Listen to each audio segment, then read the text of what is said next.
Okay, so this is weird. Never really done anything like this before, but this is I feel a pretty pivotal moment in in my in my family's life. Just some backstory. I am a federal employee. Today is February 4th. No, it's February 5th. The day before the the fork in the road, or the deferred resignation deadline is expiring tomorrow. And for me, there appears to be an offer for an early retirement where I would get my retirement benefits early. In my case, about 8 years early. And for me, that's pretty attractive. But, I would require leaving my job. But, I think it's a risk worth taking. And I just wanted to document this moment and have my thoughts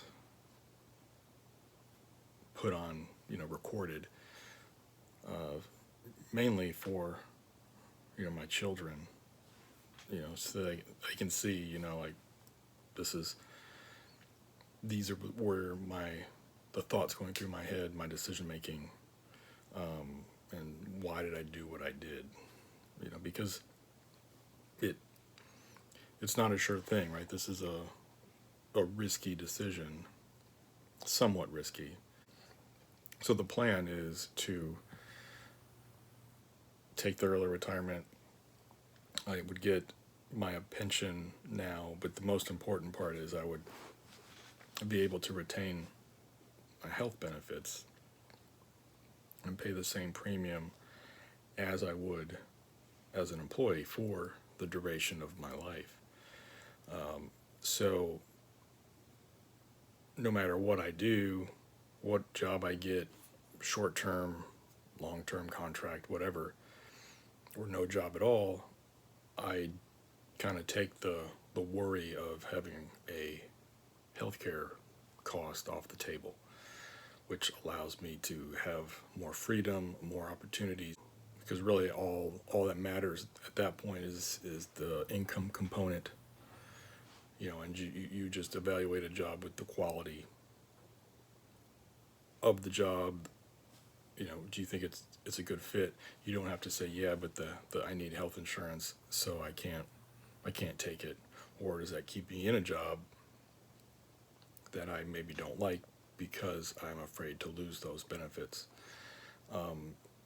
In my mind, that's now off the table, so it gives me, I think, more flexibility and freedom to kind of pursue opportunities that are in our family's best interest. Additionally, I've been working over 20 years in this organization and enjoyed it for the most part. But I think, my current situation hasn't been great the last few months. Lost key people who I work with, and that's made our job tougher. But really, even if they were here, I think I'm just grown tired of working in the same place over and over again. And really, the only reason I'm continuing to go is because 8 years down the road, I get these benefits, and to leave now without any compensation and without that benefit package would be very, very, very difficult, especially knowing I'm not going to most likely, I'm not going to get another job that's paying me the same amount. And I'm expecting even possibly a 50% pay cut. But I've ran the numbers, and we still can withstand that as a family. Hopefully, hopefully I can then begin to build back up and find an opportunity that exceeds what I would have made at my current position. Because, I in my current position, I think I'm running out of options to. There's no really place for me to go. If I want to take a promotion, it's going to be a managerial type role or working with executives, and that's not something that I'm interested in doing at all. I would rather rather just not have the extra money. I would pay them to just not have to deal with that. So that's not something that I want to do. So not doing that, then I'm kind of out of options, or limited options for sure. And really, I think I'm just probably bored. You know, there's not a lot of curiosity within the like with learning about the organization as a whole. I just not curious anymore. I'm more curious about what's on the other side. What else is out there? You know, I think I have more to give, you know, than what I'm doing now. You know, and I just don't think I can grow in this environment. I'm just sort of going through the motions every day, and that's just, I don't think it's going to be healthy if I try to force it for the next 8 years, which is when I would be available to take the retirement and get those benefits. I would have to wait 8 years, but this offer is allowing me to do that now, and that is it's very attractive. The current state of things is last week they sent an email. Basically, you know, if you resign by the February 6th, you can get, you know, paid annual leave. You don't have to work until September 30th. You know, that deal is not attractive at all. It doesn't really offer me anything. But last Friday, that's when they sent an email, and the language in there said that they are requesting a VERA, VERA, which is a voluntary early retirement. And if you're eligible or if you qualify, and that OPM is expected to approve all requests. So if you're eligible, then you can take that option. So the language says we are requesting a VERA, and then other communication from OPM separate from the email a day or two later stated that OPM will approve any VERA request from any agency. So you put the two together, and it would appear, from my mind, that my organization has requested VERA, and it was going to be approved. They have not sent any follow-up communication saying, yes, it's been approved. There's been no communication regarding that since, and the deadline is tomorrow. So I've been waiting for any type of information that I could get. There's an FAQ section on the OPM site. Again, states that you can get VERA if you're eligible, and if your organization requests it, it will be approved. So I'm at a point where I just have to assume, based upon the language of the email, that it's been requested, and so the VERA is an option for me. So to me, it seems like that's what I have to go by. That's what's stated in the email, and I think that's what I'm going to have to use to make my decision. I think I'm going to inform my manager tonight of my intent to take the offer, and tomorrow I will officially send the email, because that's what they want you to do, is just send an email that says resign. How it will work with the retirement paperwork, I have no idea. Nothing has been communicated. It's been actually almost radio silence from my organization since this has happened, so it's been pretty unusual. You know, regarding what could happen, worst case scenario, you know, I think we had just, let me go step back, like my wife got laid off like 2.5 years ago, so we had two incomes, and we went down to one income. and so we've already gotten used to kind of living on my salary, and it was probably not quite enough, to be honest. And then she recently started working, and so she's bringing in some income now. So when we look at our expenses and kind of what I have to make, when you factor in the additional pension income per month, that the gap is not that huge. Like, it's a gap in order to make ends meet, the bare minimum, something that I feel I can meet, fairly simply. Simply, there should be plenty of opportunities for me to at least hit that bare minimum.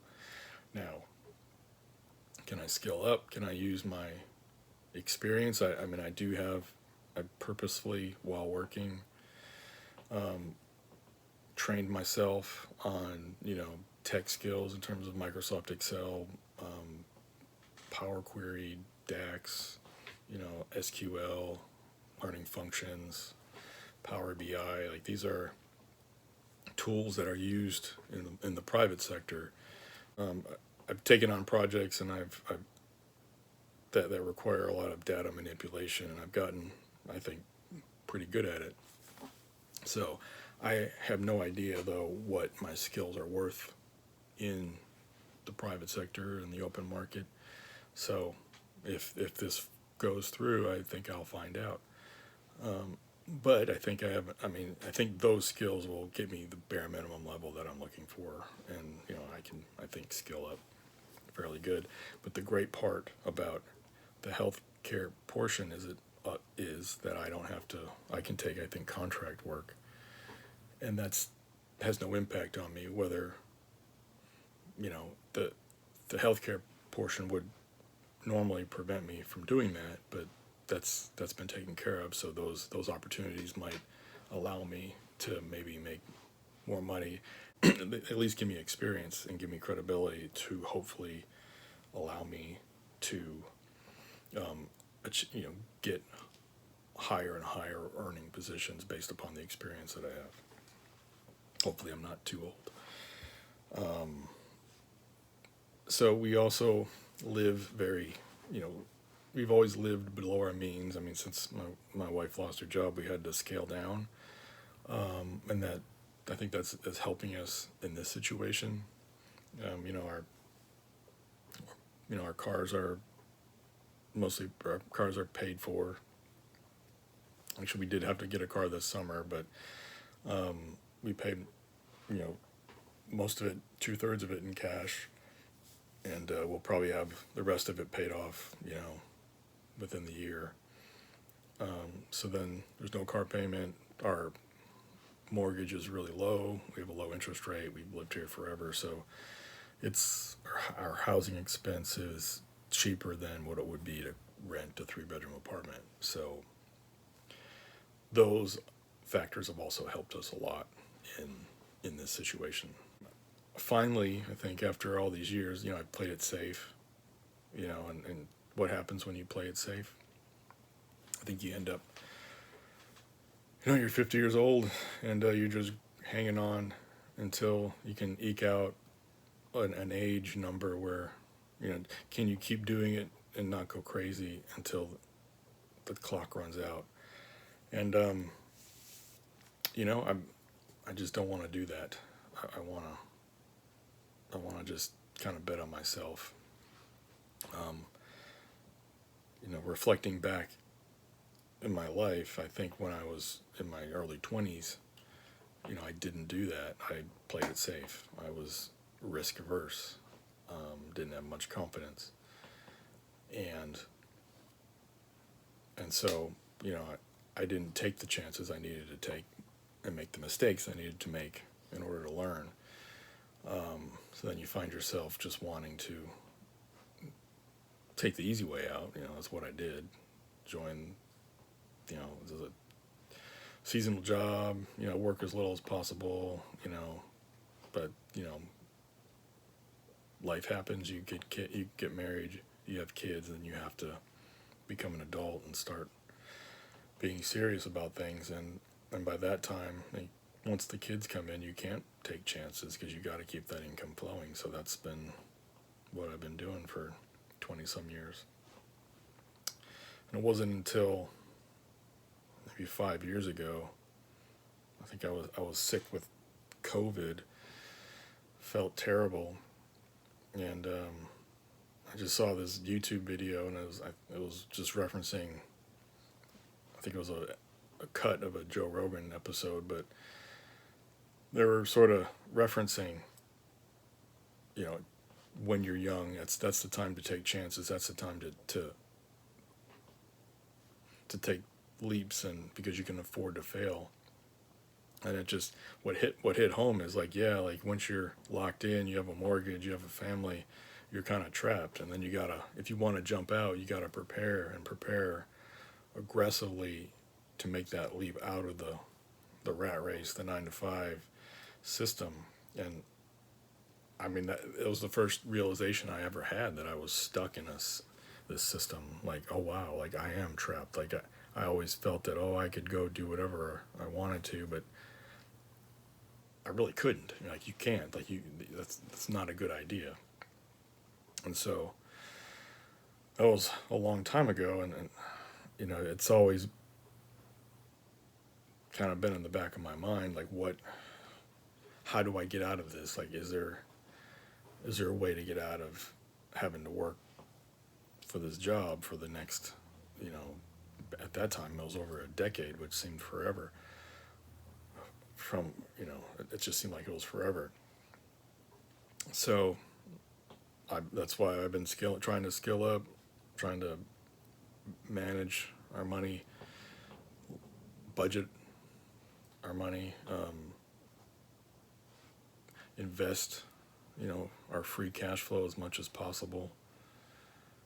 Live, you know, don't get caught up in buying fancy cars and whatnot. Get what you need.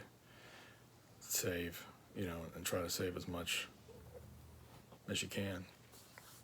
And so I feel like, at least by doing, because I still, like, you know, as of the end of January, before this offer even happened, I couldn't have jumped without this offer. I mean, this offer comes, and I think, okay, I'm at least, when it's here unexpectedly, I'm at least in a position. I prepared myself to be in a position to accept it. It's a conversation I can have. I'm not so trapped in debt. So I don't have so many financial obligations that it's just a non-starter, because I couldn't take on that risk. I mean, it's a possibility. I can do it, and I'm gonna do it. Sort of learning and being, you know, mindful of our money. You know, at least have given myself an opportunity to make this escape. So I guess that's all I really want to say now. I'm going to also take a video of actually when I send the email that says resign, both to document it for this video and to actually preserve it, you know, to say my thought process, because the information regarding this, which is crazy how something so impactful to so many people, the information has just been so vague. It's quite crazy. And I guess in some point, like, if they somehow try to renege on the deal, like, oh, you resigned, like, you have to resign, but we're not going to give you that VERA. Well, yeah, there's got to be some kind of recourse there, and so I want to document this process. And I'm taking screenshots of all the communication to say, hey, like, this was the offer. Any person reading this would come to the same conclusion, that the VERA was an option based upon the communication and based upon what HR referred me to, based upon what OPM said. I think any person would read that and come to the conclusion that yes, a VERA is part of the offer, irrespective of the lack of any type of official communication from my agency, which I don't know why that happened, but I mean, there's a deadline, and so essentially, I would like to see the other side try to somehow force me to leave without honoring their deal. I mean, I would like to see them make the argument in court, if they get sued, that they somehow acted, in good faith. So we'll see. I mean, at this point, I'm just tired of thinking about it. I've been thinking about it ever since Friday.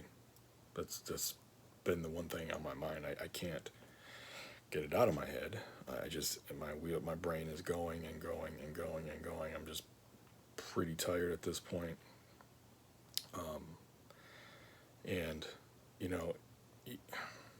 I'm actually more worried that it won't happen, though, to be honest, because I think I've already made the switch. Like, yeah, I think I'm clearly ready to go. I think I didn't even know that before this happened, but this has clarified that, yes, I am absolutely ready to transition into something else. Just a new adventure. Will be mentally beneficial for me, because I just am just not enjoying really what I'm doing anymore. It just doesn't have the intellectual curiosity. It's not exciting. It's just completely it's not exciting at all anymore. So anyways, so yeah, I'm gonna do it, and we'll see what happens, and maybe I'll continue to document the progress going forward. Not the progress, but I'll document the events, what happens, like what happens next. Is it really happening, etc., etc. So that's where I'll leave it for now, and take care.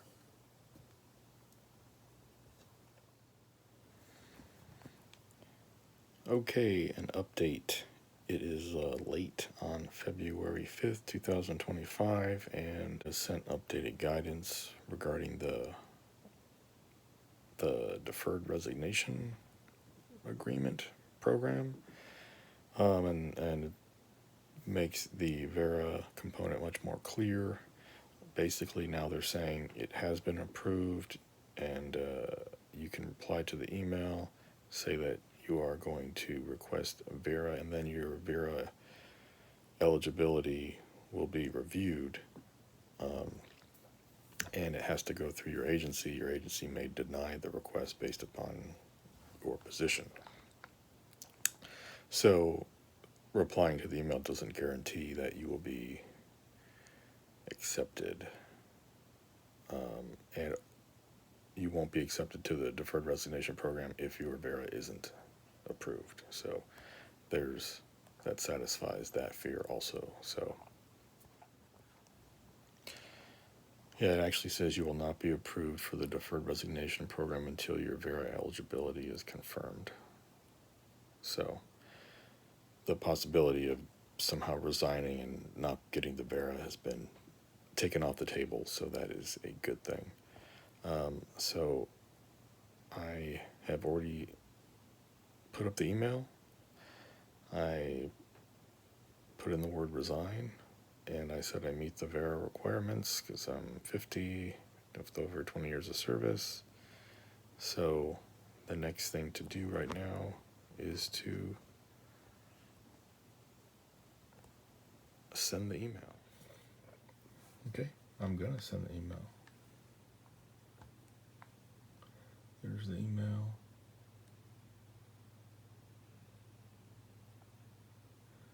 One, two, three. Go. Put it in my. There it is. I